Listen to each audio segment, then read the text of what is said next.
ಅಂಬೇಡ್ಕರ್ರಿಂದ ಹೆಚ್ಚು ರಾಜಕೀಯ ಲಾಭ ಮಾಡಿಕೊಂಡವರೇ ಕಾಂಗ್ರೆಸ್ನವರು. ಅಂದರೆ ಅಂಬೇಡ್ಕರ್ ಹೆಸರು ಹೇಳ್ಕೊಂಡು ಅಂಬೇಡ್ಕರ್ ಅವರ ಫೋಟೋ, ಕಾಂಗ್ರೆಸ್ ಕಚೇರಿ ಅಂದರೆ ಅಲ್ಲೊಂದು ಅಂಬೇಡ್ಕರ್ ಫೋಟೋ, ಯಾವುದರ ಸಮಾರಂಭ ಅಂದರೆ ಅಲ್ಲೊಂದು ಅಂಬೇಡ್ಕರ್ ಫೋಟೋ. ಅಂಬೇಡ್ಕರ್ ಅವರ ಹೆಸರಿಲ್ಲದೆ ಭಾಷಣಗಳು ಮುಗಿಯೋದೇ ಇಲ್ಲ. ಬಾಬಾ ಸಾಹೇಬ್ರ ಹೆಸರು ಹೇಳ್ಕೊಂಡು ವೋಟ್ ಕೇಳೋ ಅಗತ್ಯ ಇವ್ರಿಗಿರಲಿಲ್ಲ. ಬಾಬಾ ಸಾಹೇಬ್ ಅಂಬೇಡ್ಕರ್ಗೆ ಭಾರತ ರತ್ನ ಕೊಟ್ಟರೆ ಇವರು. ಸೊ ಬಾಬಾ ಸಾಹೇಬ್ರ ಫೋಟೋ ಇಟ್ಕೊಳ್ಳೋಕ್ಕೆ ಅರ್ಹತೆ ಇತ್ತು ಇವ್ರಿಗೆ. ಅವಕಾಶವಾದಿಗಳು ಬಂದು ಅಧಿಕಾರದ ಸ್ಥಾನದಲ್ಲಿ ಕೂತಿದ್ದಾರೆ. ಇಷ್ಟಾದರೂ ಕೂಡ ದಲಿತರು ಕಾಂಗ್ರೆಸ್ನ ವೋಟ್ ಬ್ಯಾಂಕ್ ಆಗಿ ಕೂತಿದ್ದಾರಲ್ಲ.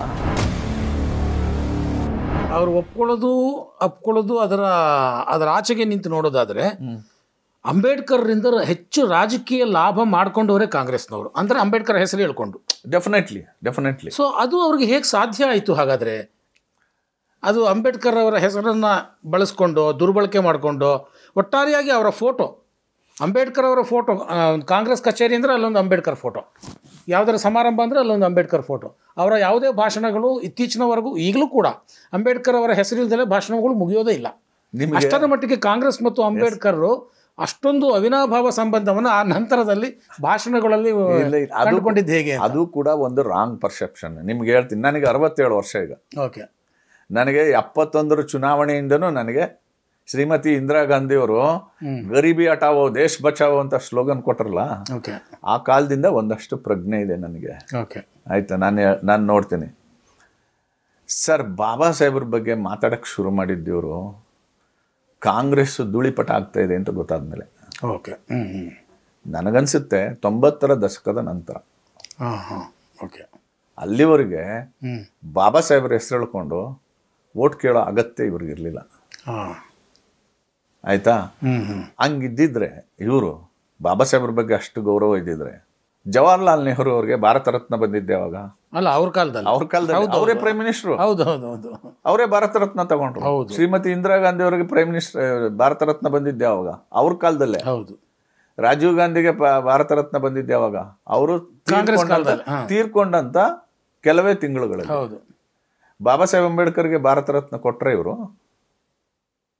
ಬಾಬಾ ಸಾಹೇಬ್ ಅಂಬೇಡ್ಕರ್ಗೆ ಭಾರತ ರತ್ನ ನಿಜವಾಗ್ಲೂ ಭಾರತ ರತ್ನ ಅನ್ನೋ ಹೆಸರಿಗೆ ಅರ್ಹತೆ ಇದ್ದಿದ್ದು ಬಾಬಾ ಸಾಹೇಬ್ ಅಂಬೇಡ್ಕರ್. ಆದರೆ ಭಾರತ ರತ್ನ ಕೊಟ್ರ ತಮಗೆ ಕೊಟ್ಕೊಂಡ್ರಲ್ಲ, ಬಾಬಾ ಸಾಹೇಬ್ ಅಂಬೇಡ್ಕರ್ಗೆ ಕೊಡಬೇಕು ಅಂತ ಅನ್ನಿಸ್ತೆ ಇವ್ರಿಗೆ? ಇಲ್ಲ. ಭಾರತ ರತ್ನ ಕೊಟ್ಟಿದ್ದು ಯಾರು? ವಿ ಪಿ ಸಿಂಗು ಯಾಕೆ ಕೊಡಬೇಕಾಯ್ತು ಅಂದರೆ ಅದು ಮೈನಾರಿಟಿ ಗೌರ್ಮೆಂಟ್. ವಿ ಪಿ ಸಿಂಗ್ದು. ಹೌದು. ಆ ಮೈನಾರಿಟಿ ಗೌರ್ಮೆಂಟ್ಗೆ ಭಾರತೀಯ ಜನತಾ ಪಾರ್ಟಿ ಮತ್ತು ಬಹುಜನ್ ಸಮಾಜ್ ಪಾರ್ಟಿ, ಈ ಎರಡೂ ಪಾರ್ಟಿಗಳು ಬೆಂಬಲ ಕೊಟ್ಟಿದ್ರು. ಈ ಕಂಡೀಷನ್ ಮೇಲೆ ಡಾಕ್ಟರ್ ಅಂಬೇಡ್ಕರ್ 1990ರಲ್ಲಿ ಅಂಬೇಡ್ಕರ್ ಸೆಂಟಿನರಿ ಇಯರ್,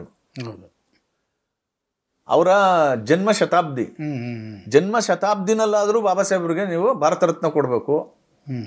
ಅವರ ಒಂದು ಭಾವಚಿತ್ರವನ್ನ ಪಾರ್ಲಿಮೆಂಟ್ ಹಾಲಲ್ಲಿ ಹಾಕ್ಬೇಕು ಅಂತ ಒತ್ತಾಯ ಮಾಡಿದ್ಮೇಲೆ ಪಾರ್ಲಿಮೆಂಟ್ ಭವನದಲ್ಲಿ ಬಾಬಾ ಸಾಹೇಬ್ರ ಫೋಟೋ ಬಂದಿದ್ದು. ಸೊ ಬಾಬಾ ಸಾಹೇಬ್ರ ಫೋಟೋ ಇಟ್ಕೊಳ್ಳೋಕ್ಕೆ ಅರ್ಹತೆ ಇತ್ತು ಇವ್ರಿಗೆ, ಇಟ್ಕೋತಿದ್ರ? ಸೊ ಇತ್ತೀಚಿನ ದಿನಗಳಲ್ಲಿ ಯಾಕೆ ಬಾಬಾ ಸಾಹೇಬ್ರ ಹೆಸರು ಹೇಳ್ತಾ ಇದ್ದಾರೆ ಅಂದರೆ ಅವ್ರಿಗೆ ಅದು ವೋಟ್ ಬ್ಯಾಂಕ್ ಪಾಲಿಟಿಕ್ಸ್. ಆದರೆ ನಾನು ಹೇಳ್ತೀನಿ, ದಲಿತರು ಅಷ್ಟೊಂದು ಮೂರ್ಖರಲ್ಲ. ಸತ್ಯ ಗೊತ್ತಾಗ್ತಾ ಇದೆ, ಯಾವುದು ಸರಿ ಯಾವುದು ತಪ್ಪು ಅನ್ನೋ ಗೊತ್ತಾಗ್ತಾ ಇದೆ. ಮುಂದಿನ ದಿನಗಳಲ್ಲಿ ಇದಕ್ಕೆಲ್ಲ ಬುದ್ಧಿ ಕಲಿಸ್ತಾರೆ. ಅಂದರೆ ಈಗ ಸಮಾಜದಲ್ಲಿರುವಂಥ ಅಸಮಾನತೆ ತೊಡೆದು ಹಾಕೋದು ಒಂದು ಭಾಗ, ಅದು ಸಾಂಸ್ಕೃತಿಕವಾಗಿ ಆಗಬೇಕಾದಂಥದ್ದು.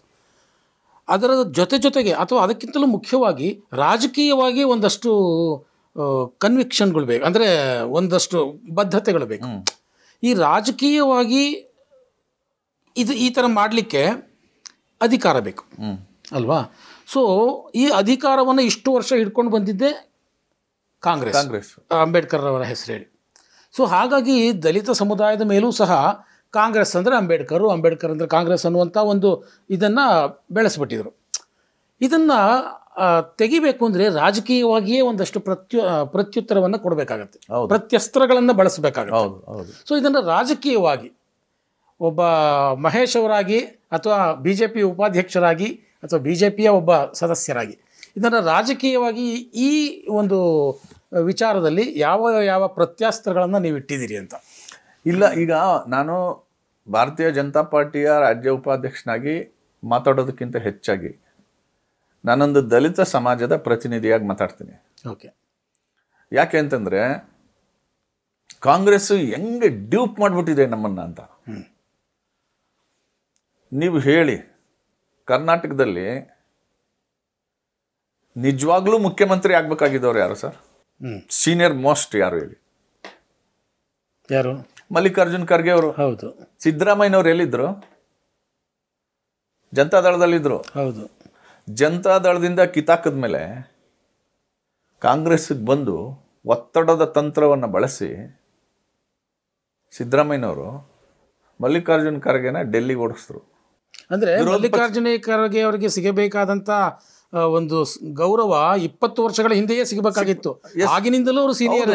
ಹೌದು. ನೋಡಿ, ಎಸ್.ಎಂ. ಕೃಷ್ಣ ಅವರು ಮುಖ್ಯಮಂತ್ರಿ ಆದ್ರಲ್ಲ, ಎಸ್.ಎಂ. ಕೃಷ್ಣ ಅವರು ಮುಖ್ಯಮಂತ್ರಿ ಆದಾಗ ಮಲ್ಲಿಕಾರ್ಜುನ್ ಖರ್ಗೆ ಅವ್ರನ್ನ ಉಪಮುಖ್ಯಮಂತ್ರಿ ಮಾಡಿ ಅನ್ನೋ ಒಂದು ಬೇಡಿಕೆ ಬಂದಾಗ 2 ಅಧಿಕಾರದ ಸ್ಥಾನ ಇರಬಾರ್ದು ಅಂತ ಲಾಜಿಕ್ ಮಾಡಿದ್ರು. ವೀರಪ್ಪ ಮೊಯ್ಲಿ ಅವರು ಮುಖ್ಯಮಂತ್ರಿ ಆಗಿದ್ದಾಗ ಉಪಮುಖ್ಯಮಂತ್ರಿ ಆಗಿದ್ದ್ಯಾರು? ಎಸ್.ಎಂ. ಕೃಷ್ಣ. ಆವಾಗ 2 ಪವರ್ ಸೆಂಟರ್ ಇರಲಿಲ್ವಾ? ಮಲ್ಲಿಕಾರ್ಜುನ್ ಖರ್ಗೆ ಅವ್ರ ಪ್ರಶ್ನೆ ಬಂದಾಗ ಮಾತ್ರ 2 ಪವರ್ ಸೆಂಟರ್ ಆಗಬಾರ್ದು ಅಂತ. ಮಲ್ಲಿಕಾರ್ಜುನ್ ಖರ್ಗೆ ಅವರು ಗಟ್ಟಿ ಧ್ವನಿನಲ್ಲಿ ಮಾತಾಡಲಿಲ್ಲ, ಕಳ್ಕೊಂಡ್ರು. ಸರ್ಕಾರ ಹೋಯ್ತು. ವಿರೋಧ ಪಕ್ಷದ ನಾಯಕರಾಗಿದ್ದರು ಅಸೆಂಬ್ಲಿನಲ್ಲಿ.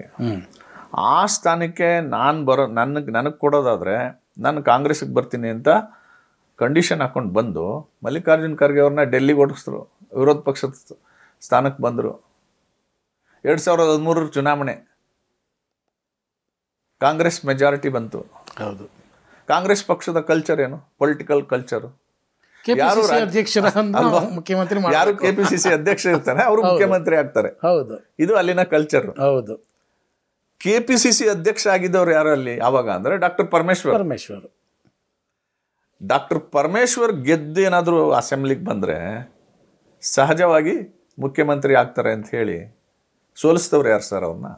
ನಾನು ಇದನ್ನ ನಿಮಗೆ ಹೇಳ್ತಾ ಇಲ್ಲ, ನನ್ನ ಸಮಾಜದ ಬಂಧುಗಳಿಗೆ ಹೇಳ್ತಾ ಇದ್ದೀನಿ. ಕಾಂಗ್ರೆಸ್ನ ಪೊಲಿಟಿಕಲ್ ಷಡ್ಯಂತ್ರ ಏನು ಅಂತ, ರಾಜಕೀಯ ಷಡ್ಯಂತ್ರ ಹೇಗಿದೆ ಅನ್ನೋದನ್ನ ನನ್ನ ಬಂಧುಗಳಿಗೆ ಹೇಳ್ತಾ ಇದ್ದೀನಿ. These are all realities. I am not telling ಲೈ.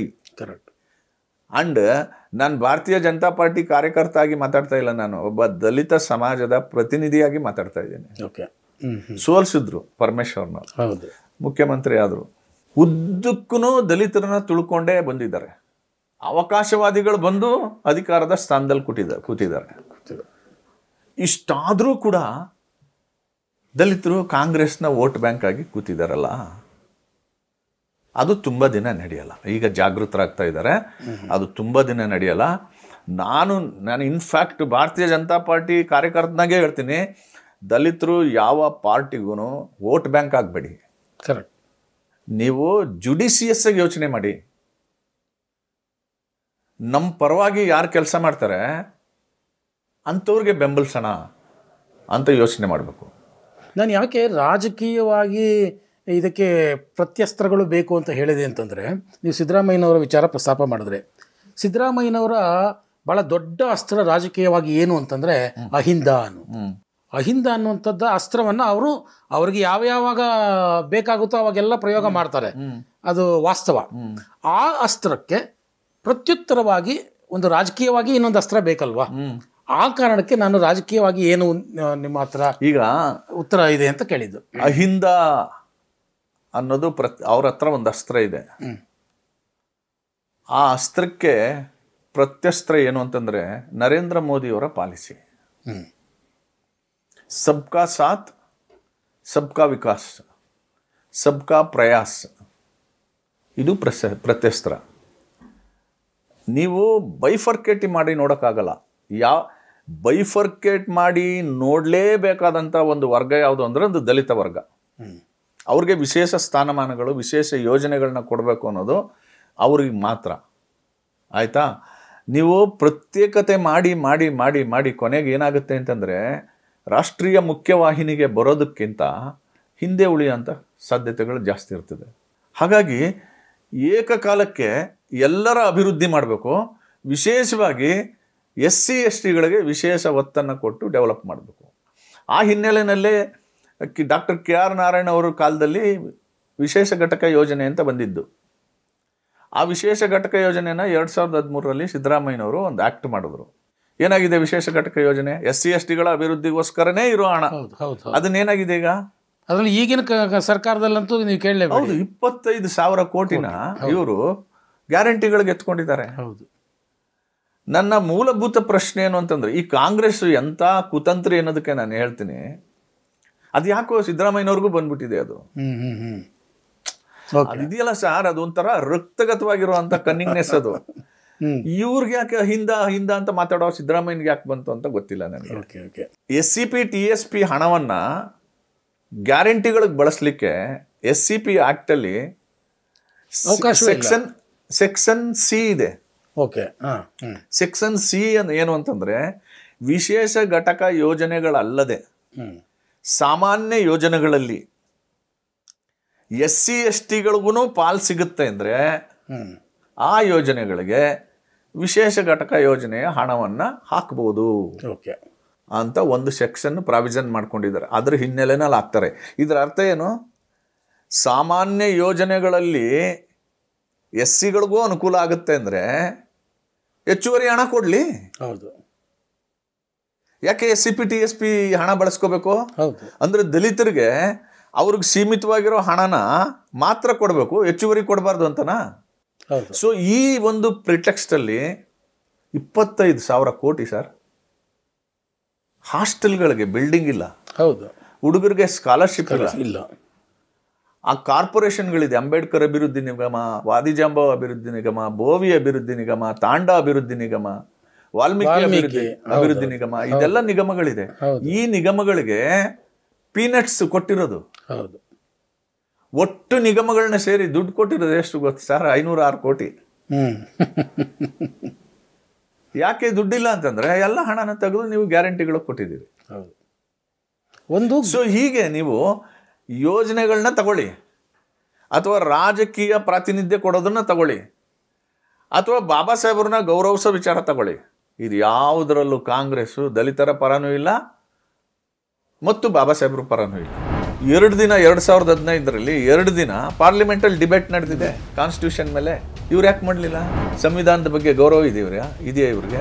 10 ವರ್ಷ UPA ಸರ್ಕಾರ ಬಾಬಾ ಸಾಹೇಬ್ರಿಗೆ ನಾವು ಅವಮಾನ ಮಾಡಿದ್ವಿ, ದೊಡ್ಡ ಗೌರವ ಕೊಡಬೇಕು ಅಂತ ಕೊಟ್ರ? ಬಾಬಾ ಸಾಹೇಬ್ ಅಂಬೇಡ್ಕರ್ ಅವರ ಜೀವನ ಚರಿತ್ರೆ ಪೂರ್ತಿ ಅಲ್ಲಿದೆ. ಯಾರನ್ನು ಗೌರವಿಸ್ಬೇಕು ಸರ್ ನಾವು? ಗೌರವ ಕೊಡುವಾಗ ನರೇಂದ್ರ ಮೋದಿ ಅವರು ಪಾರ್ಲಿಮೆಂಟಲ್ಲಿ ಮಾತಾಡಿದ್ದೇನು ಗೊತ್ತಾ? ಬಾಬಾ ಸಾಹೇಬ್ರಿಗೆ ಅವಮಾನ ಮಾಡಿದಂಥ ಕಾಂಗ್ರೆಸ್ಸು ಅವರ ಪಾಪವನ್ನು ತೊಳ್ಕೊಳ್ಳೋಕ್ಕೆ 7 ಜನ್ಮ ಆದರೂ ಆಗಲ್ಲ.